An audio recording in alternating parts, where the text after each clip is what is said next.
Yorkville is so much a part of what makes New York so great. It's got clean tree-lined streets, it's got affordable housing, and there's a lot of it. You have 86th Street, you got comedy on 2nd Avenue, you have fantastic parks. It's a place where I can kind of come back here and it's a little more relaxed, but it's definitely lively. It definitely feels like you're in New York and Manhattan, so kind of the best of both worlds.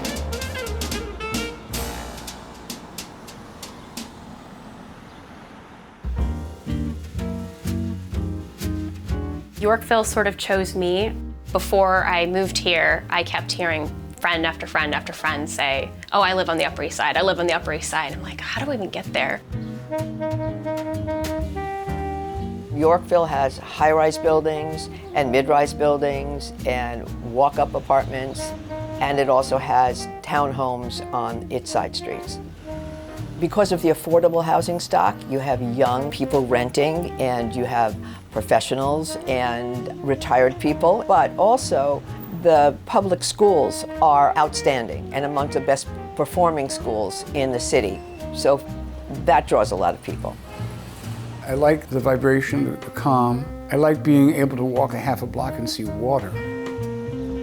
The thing I love about the neighborhood is street trees. I used to run a lot, and there were certain blocks that without thinking I would gravitate to, and it was because of the street trees. And you get the feel that you're in a less busy neighborhood. The weekends, it's quiet. At 8 o'clock in the morning on York Avenue, you feel like the only person on earth.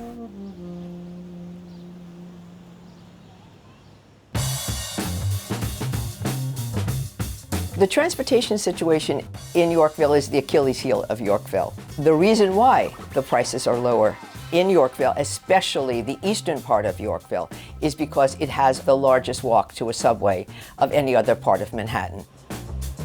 Also, the Lexington Avenue line is the most crowded line in all of the United States. I've nicknamed it the Underground Trolley. At the moment, they're working to remedy this, and that is why we have a 2nd Avenue subway. The first money invested in the 2nd Avenue subway was 1950. There was talk about 2nd Avenue subway through the 30s and 40s.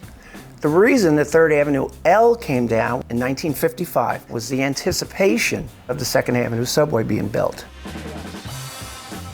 The 2nd Avenue subway began in the 1970s, but was abandoned because they ran out of money. It's in process now, and the expected start date is December 30th of 2016.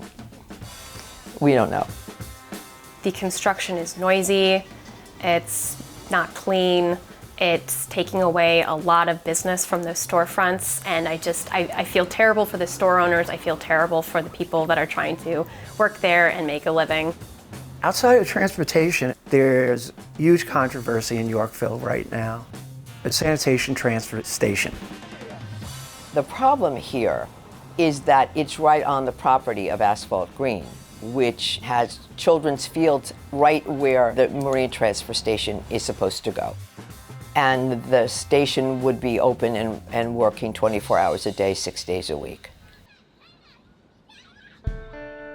Rentals in Yorkville are significantly lower than the rest of the Upper East Side, the West Side, and the Village. The difference in price is as much as $1,000 a month. And for sales, the difference is hundreds of thousands of dollars to millions of dollars. I think Yorkville is still a place where people feel that they're in a very family-oriented neighborhood. And what I see is a neighborhood where you could be here for a year, you know your coffee shop, you know your cleaners, and in 2-3 years you feel like you've lived in Yorkville forever.